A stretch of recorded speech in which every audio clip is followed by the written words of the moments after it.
I weighed over 550 pounds and I knew that I was unhealthy, but I didn't really see binge eating disorder as a mental health problem because bipolar disorder sucked all the oxygen out of the room. And I was lucky. I did go from over 550 pounds down to the 200 that I weigh now because I had the right interventions. I treated both bipolar disorder and binge eating disorder. But I imagine that many listeners, they don't realize the connection between these two.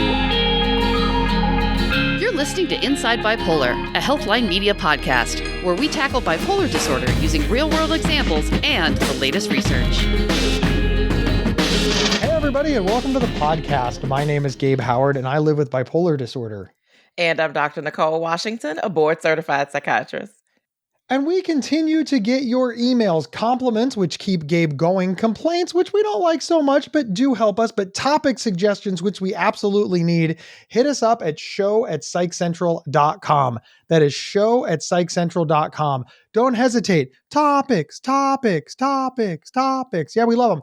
Dr. Nicole, we got an email that said, hey, everybody in my family has bipolar and binge eating disorder but me, and I did some research and discovered that binge eating and bipolar disorder co-occur 25% of the time. And they wanted us to do an episode on it. And what I actually thought was, wow, is that true? Does binge eating disorder and bipolar disorder co-occur 25% of the time? Yeah, it feels like a big number, right? I mean, I think when you hear 25 to 30, you think that can't be right. But when you look in literature, that's what you see. There are some sources that say 25 to 30. I saw something else that said 13 to 38%. Still a pretty big number when you think about people living with bipolar. It is a big number. And what I actually thought was, I have binge eating disorder and bipolar. Like, this is, you're talking to me. Like, I really feel like in order to do this episode justice, I need to lay down like my binge eating disorder bona fides. I feel like my bipolar disorder bona fides have been well established, but I feel like I need some binge eating disorder cred. So is that fair? Do I have to like justify that I have binge eating disorder? I mean, you don't have to justify it to me, but I'm sure there's someone out there listening who's like, sure you do, Gabe. That's very convenient that you have binge eating disorder and bipolar disorder. I'm sure there's someone I hear it. What is it? Pics or it didn't happen. That's how. Now I can't do pics because this is a podcast. So I'm gonna prove it to you. So first off, when I was diagnosed with bipolar disorder, I weighed 550 pounds. And we've talked about on this show before how I really used food as a self-medicating thing. Now today, as we're sitting here, I weigh 200 pounds. And for most of my adult life, after I lost the weight, I had gastric bypass. But after I got the binge eating under control, after I got to a healthy weight, I've weighed anywhere from 200 to 275 pounds. Now, this is my lowest weight ever, of course, because I've started walking, which we have also covered on this podcast. But here's the thing. It's important to point out that binge eating disorder doesn't necessarily mean that you are overweight. Binge eating disorder is well, why am I doing this? Dr. Nicole, what does it mean to have binge eating disorder?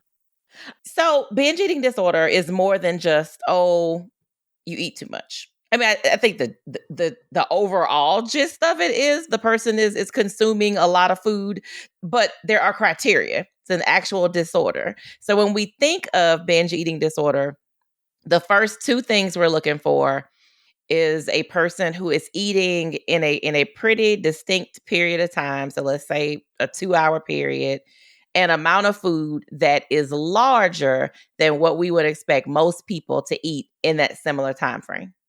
Second, we are looking for a sense of a lack of control over eating during the episode. So the person is saying, I just feel like I can't stop. I don't feel like I can control how much I'm eating or what I'm eating in this time frame. So those are the first two things we look for. And then we have criteria that we are looking for, a certain number of them, to make the diagnosis. So those are things like eating quicker than what is normal, eating until you are uncomfortably full. So eating even beyond that place where your body and brain tell you, okay, I think we're full. eating large amounts of food when you're not even physically hungry, eating alone because of the embarrassment that comes with how much you're eating, or you're eating again, feeling disgusted with themselves, feeling very guilty afterwards.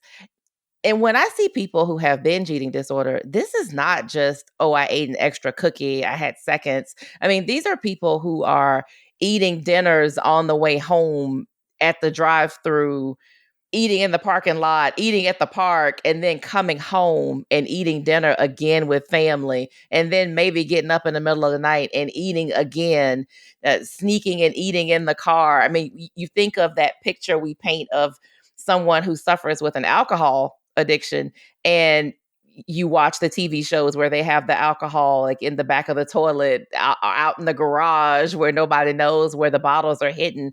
I have people who have snacks hidden because they don't want people to see them eating these things.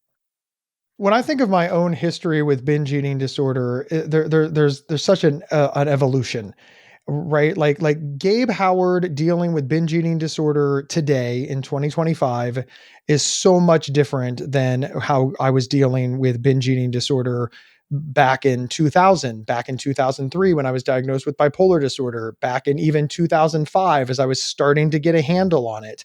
So there's all these little touch point stories that I want to tell, and I'm not sure how to make them make sense for the podcast. So I'm going to need you to help me, Dr. Nicole. But I want to start at the beginning, which was before bipolar disorder and before I'd ever even heard of binge eating disorder. So this first story that I'm going to tell, or vignette, if you will, is Gabe Howard. Before I understood anything about mental illness, I used to do weird things to try to hide that I was eating at all.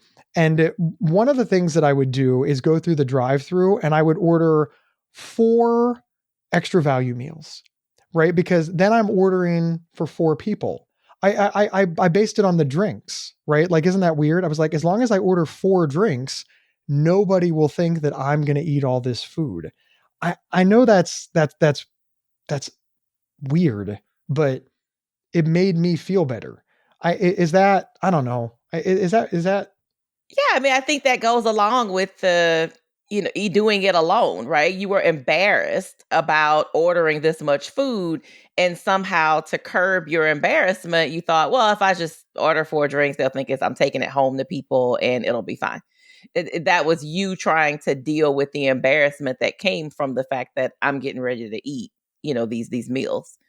And this was during the same time frame that I would order pizza, and even though the person on the phone doesn't care, I felt like I needed to lay backstory. I'd be like, "Hi, this is Gabe, and I need 3 large pizzas. And because I know that these 3 large pizzas are for me, I'm going to try to trick you because I think you give a shit. And I'm going to say, yeah, I'm having a party. Do you think 3's enough? Maybe I should order 4? No, I've got about 7 people coming. Do you think that's enough?" Right? Like, and the person on the phone is just like, "So do you want 3 large pizzas or not?" But in my mind, I needed to cover for it.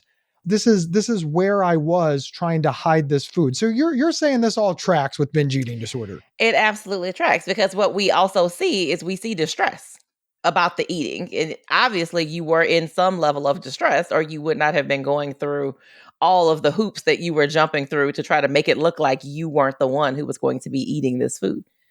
During the same time period, I would also do things like pre-eat, right? Because I didn't want to eat a lot of food in front of, let's say, a date, for example, or work colleagues.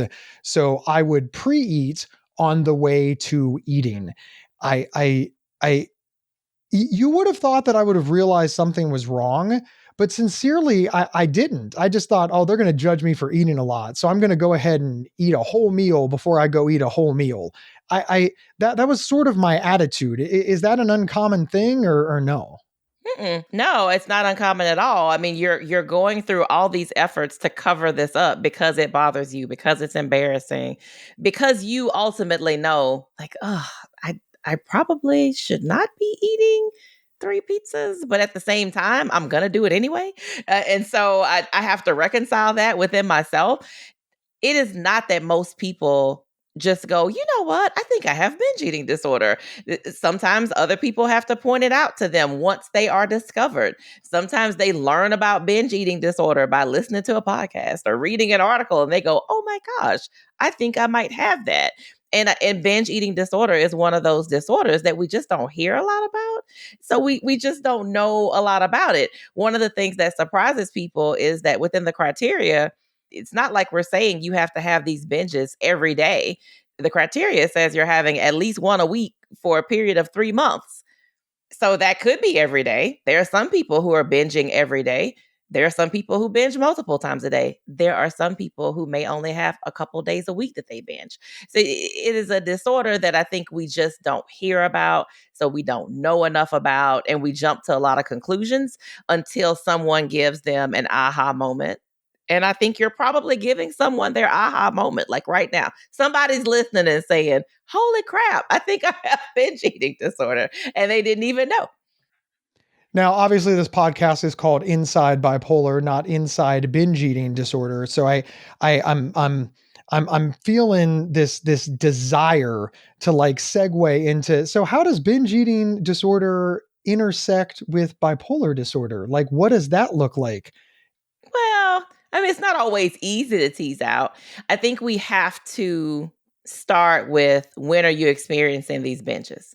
So if someone said to me, I only binge when I'm depressed, or I only binge when my depression is more severe, I'm less likely to lean towards binge eating disorder, because I'm thinking, well, it's happening in the context of a mood episode. We know that sometimes when people have a major depressive episode, their appetite goes up. Some people just eat more when they're depressed.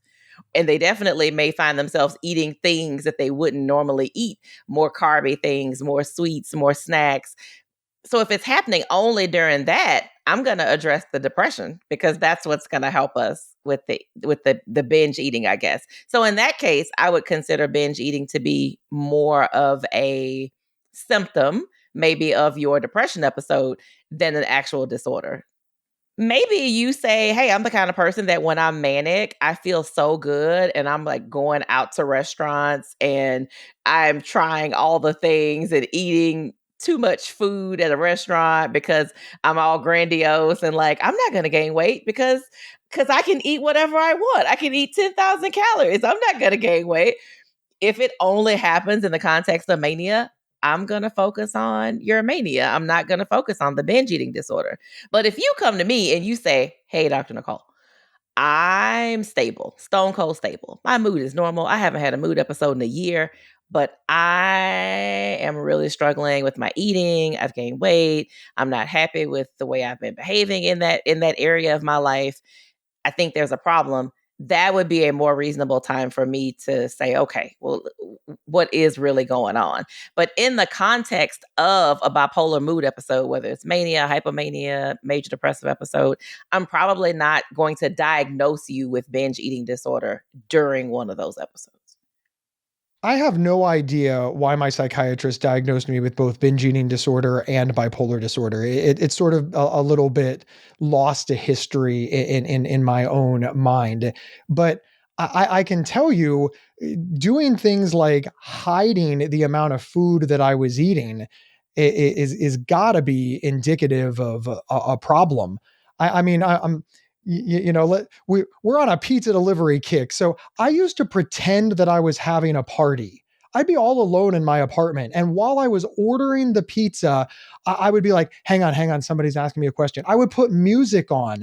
I would pretend to be like, hey, Bobs, I'm going to order 2 pizzas. You think I should make it 3? Okay. Nobody would be there. I'm literally doing like a play for nobody, just in order to hide it. I mean, this was the level that I was at. And I just, that's there's a part of me that's kind of struggling just even because I don't know. It's pretty grandiose to think that the person I'm ordering pizza from cares. So that does speak to bipolar disorder.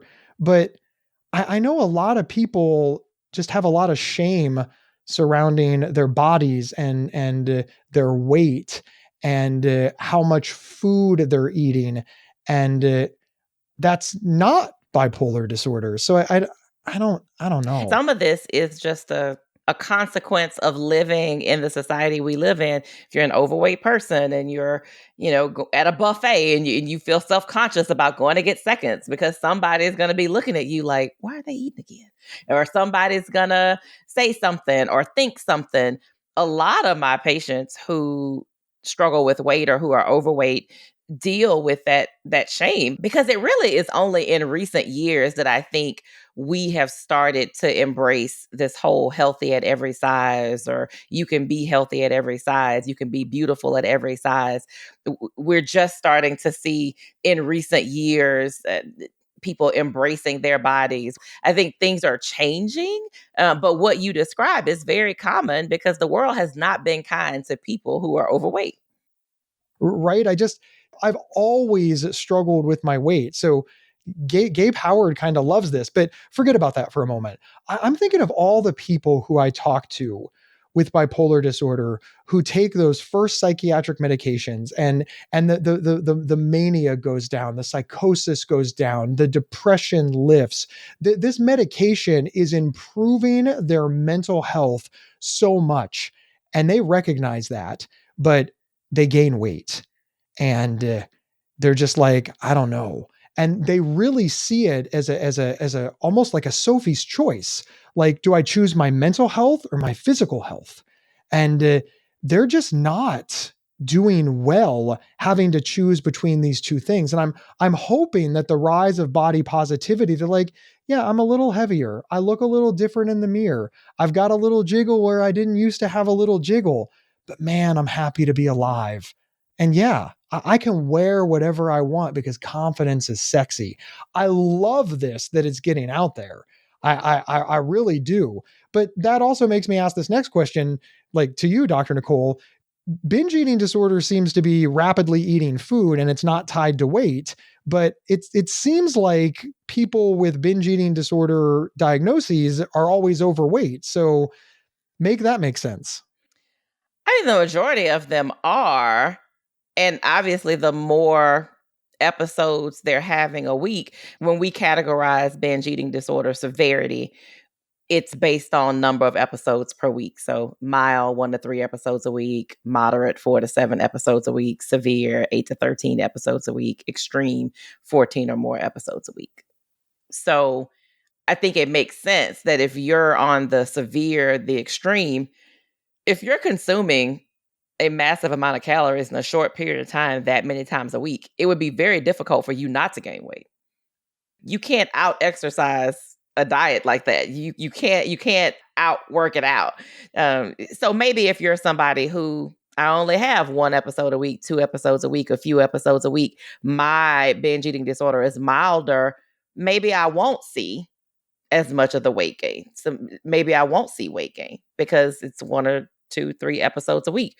I think that's going to be very different for someone who has a more severe illness. So it is more likely to be the people that you see that are experiencing, the weight gain from the disorder, they have more episodes. All right, Dr. Nicole, so break this down for me. You're a person living with bipolar disorder. You've been diagnosed with binge eating disorder. It's probably why you're listening. You either suspect you have it. I feel like we've covered all the things that you should be looking for if you suspect you have it. So now you got it.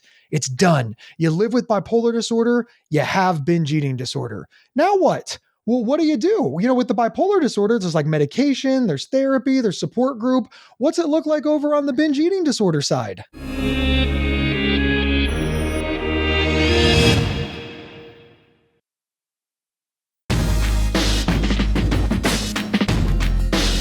And we're back discussing bipolar and binge eating disorder.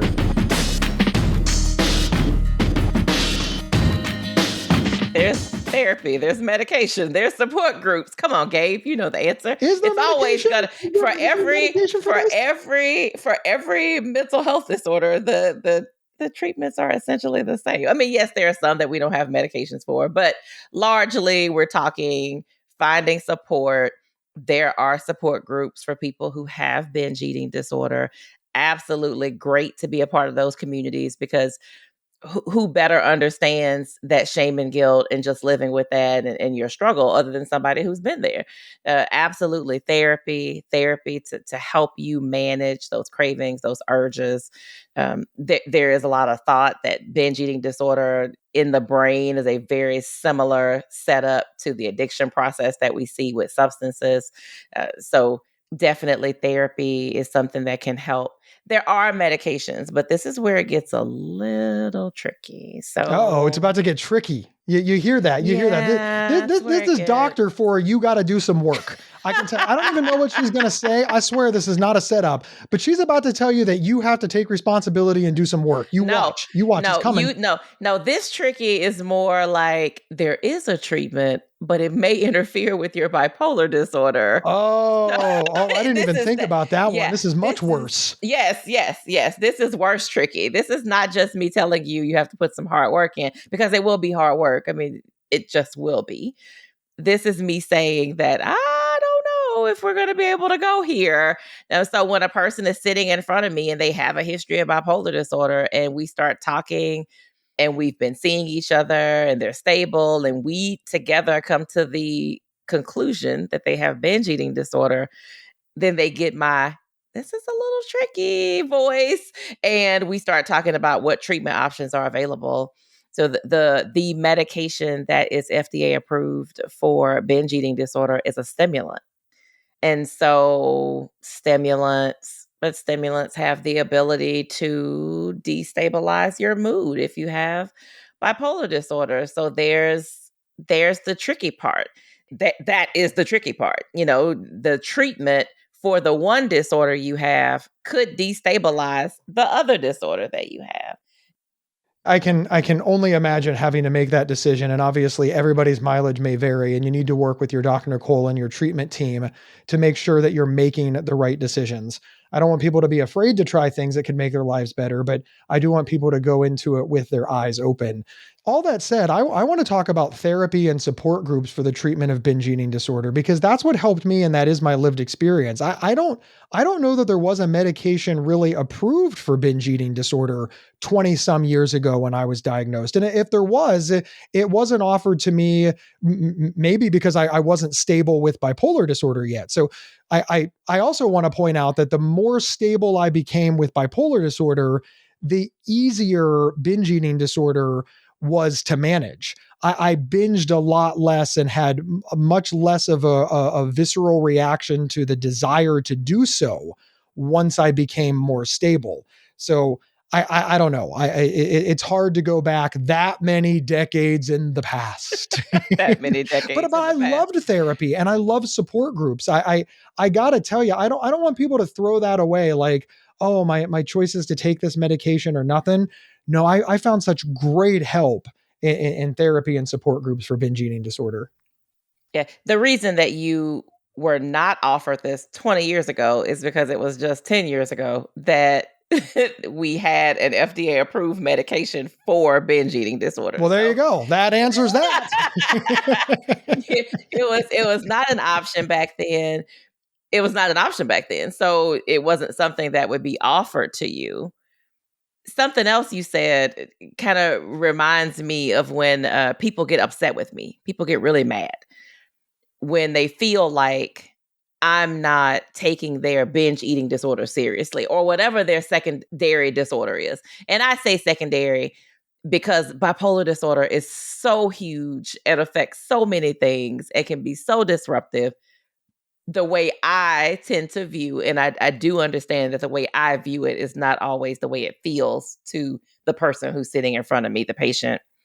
They don't always feel like the binge eating disorder is a secondary disorder. They don't always feel like the anxiety disorder is a secondary disorder that we're dealing with. But all you hear from us is, but let's just get your bipolar disorder under better control first. Let's just get you more stable before we jump to treating your binge eating disorder or whatever the other disorder is present. It's not that we don't take them seriously. We absolutely do.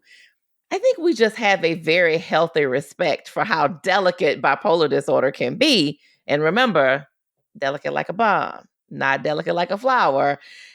And for that reason, we really do focus on it intensely in the beginning. So you're absolutely right.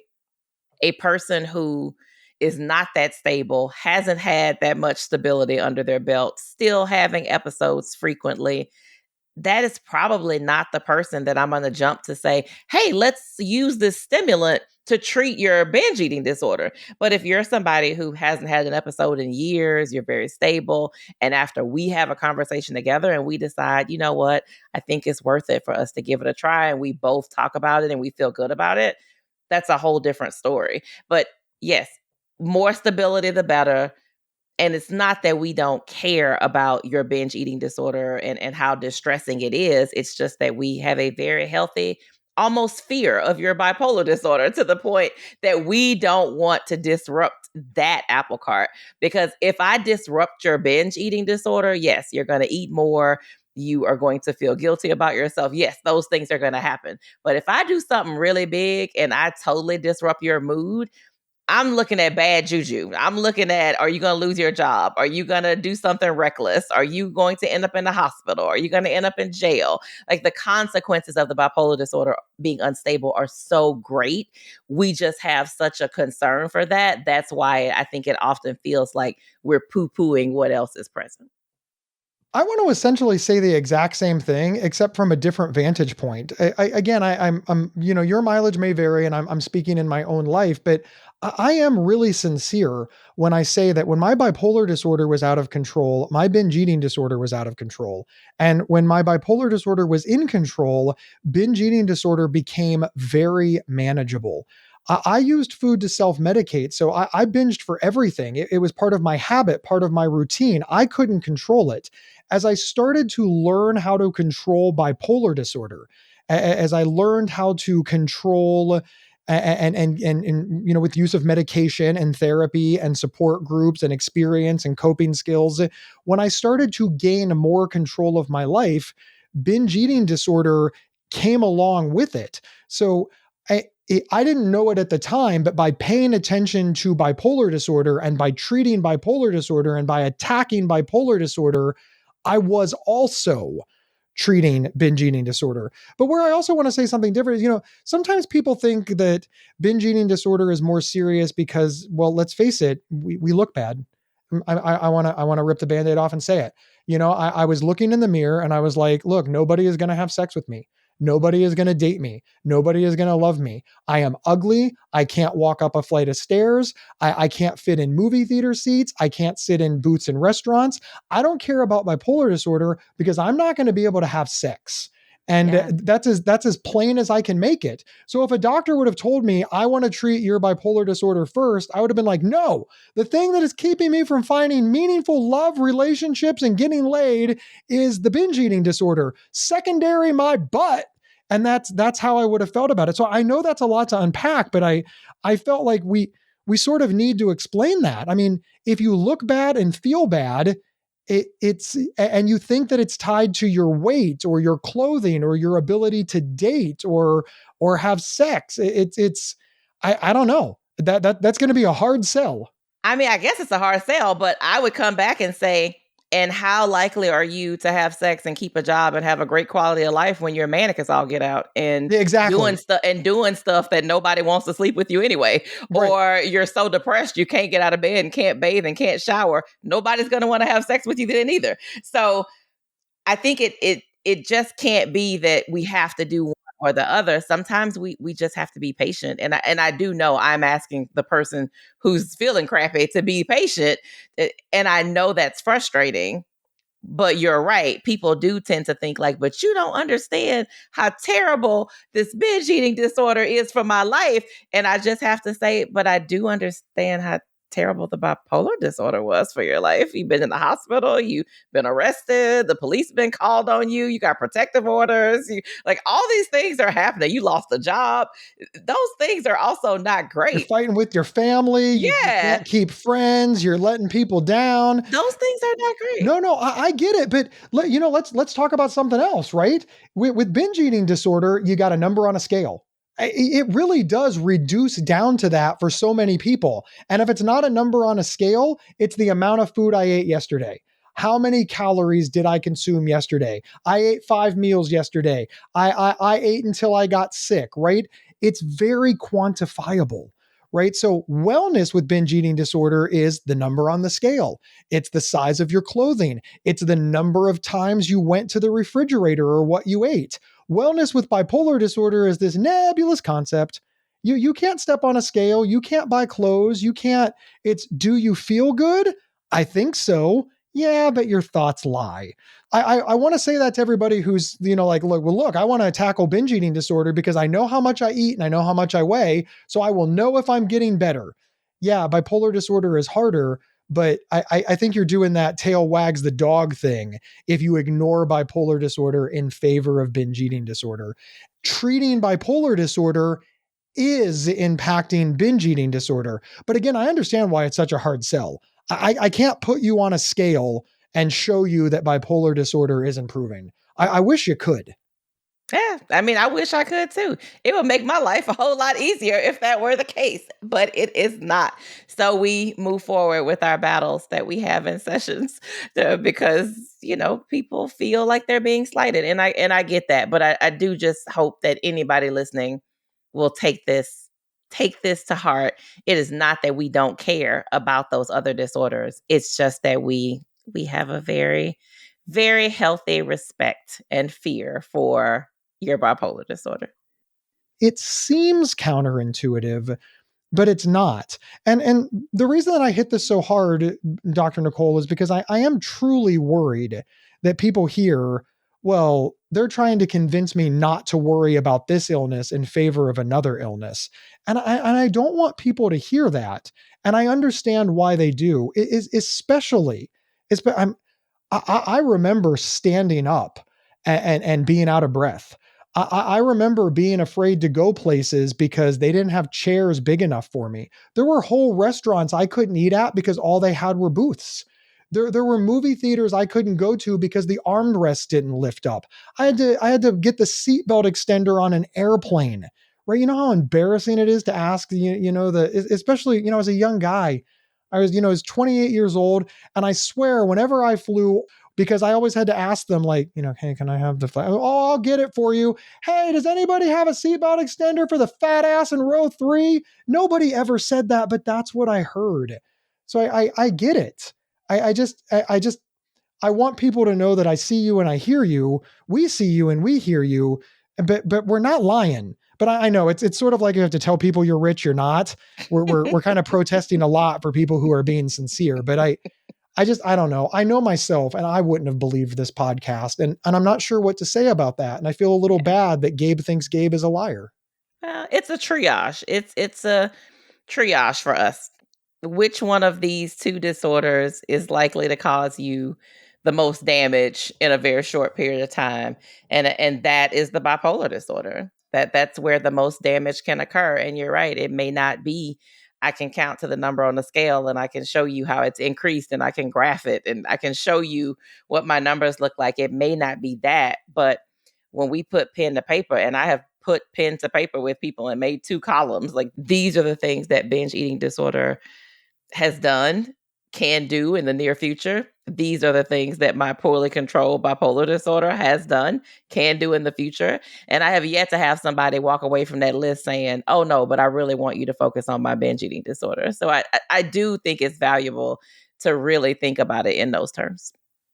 When I think about my own history, my own lived experience with binge eating disorder, it seemed so easy to diagnose. I mean, for one thing, I weighed 550 pounds. That's really heavy and it's really unhealthy. And I was super morbidly obese. I mean, that's right. But I'm thinking about, somebody who is living with bipolar disorder. They have the diagnosis of bipolar disorder, and they're doing some of the telltale things, right? Like maybe they're hiding wrappers, or they're ashamed of their eating, or some of the markers that you indicated earlier in the episode. But there's this piece of me, maybe it's because I'm the podcast host and I want to like create tension to keep the listeners engaged, but there's this part of me that's like, I don't know. depression makes you want to eat comfort foods. That's not binge eating disorder, that's depression. Or mania creates this consequence-free environment where you're not worried about, fats and sugars and cholesterols and gaining weight and eating garbage foods. And you're just going to label people with binge eating disorder because of mania and depression. I mean, food is everywhere in our society. So in my history, I think it was just really, really easy. I've got a million stories that I can tell. One time somebody actually, after I got done eating, looked me dead in the eyes and said, "Wow, you can really put it away." And then instantly realized just how insulting that was and started to apologize, but the damage has already been done. One time I was at an aquarium and the dolphins weighed between 400 and 500 pounds. And my friend said, "Wow, you weigh more than a dolphin. And look at the size of those things." I'm like, I'm standing right here. So yeah, super easy to diagnose Gabe with binge eating disorder. But again, go back to my depression and mania example. How do you figure this out? If a person comes to me in a depression episode, if they come to me in a manic episode, I'm not going to diagnose binge eating disorder in the episode. We're going to be looking for these kinds of things once they're more stable, once we can see what else is going on now that the bipolar disorder is tamed, so to speak. That's how we would look at that. Dr. Nicole, I know we're almost out of time, so I just sort of want to do a speed round. I mean, you already talked about stimulants, you already talked about therapy, you already talked about support groups. Are there any other frontline treatments for binge eating disorder and bipolar disorder that you would recommend for your patients? Anything that they need to Google, look out for, talk to their Dr. Nicole about? Just sort of the catch-all of stuff that we didn't have time to really delve into during this episode. Yeah, I would say two things. One, if you are concerned about this as part of your mental health, talk to your Dr. Nicole about it. Talk to your therapist about it. It may be something that we just never thought about. I don't routinely ask my patients with bipolar disorder about binge eating. I don't know that I routinely ask any of my patients about binge eating.